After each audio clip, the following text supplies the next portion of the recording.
నాన్న కొంచెం మంచినీళ్ళు ఇవ్వరా. తీసుకోవచ్చు కదా, ఉండు.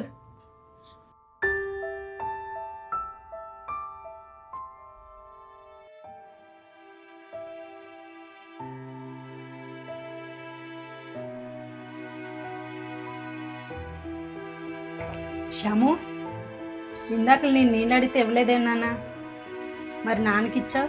నాన్న డబ్బులు ఇస్తారనా? అదేం లేదు, నాన్న బయటికి వెళ్ళి కష్టపడతారు కదా, నువ్వు ఇంట్లోనే ఉంటావు కదా, నువ్వు తీసుకోలేవేటి. సరే బాగా చెప్పారు షా మీ అమ్మతోని. మీ అమ్మ ఇంట్లోనే ఉంటుంది, ఏం చేస్తుంది? పద మనం వెళ్ళి వంట చేసుకుందాం. నువ్వు ఇంట్లోనే కూర్చోమ్మా, మేము వంట చేసుకుంటాం. పద శ్యాంబాబు.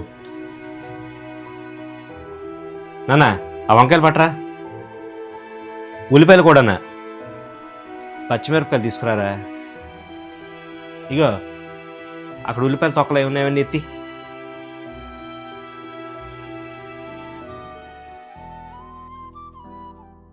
ఆ ప్లేట్లు పెట్టు. ఇక ఉప్పు లేదు, కారం. అదేంట్రా నీకోసం ప్రేమగా చేస్తే. అమ్మా అమ్మా ఆకలేస్తుంది, అన్నం పెట్టమ్మా. 5 నిమిషాలు నాన్న పెడతాను. ఇంట్లో పని చేయదు కదరా మీ అమ్మ, ఎందుకు మళ్ళీ పని చెప్తున్నావు? అబ్బా ఊరుకోండి, చిన్నపిల్లడు ఏదో అన్నాడు మీరు. మరి అమ్మని ఎప్పుడూ ఎక్కడా కూడా తక్కువ చేయకూడదు, గుర్తుపెట్టుకో.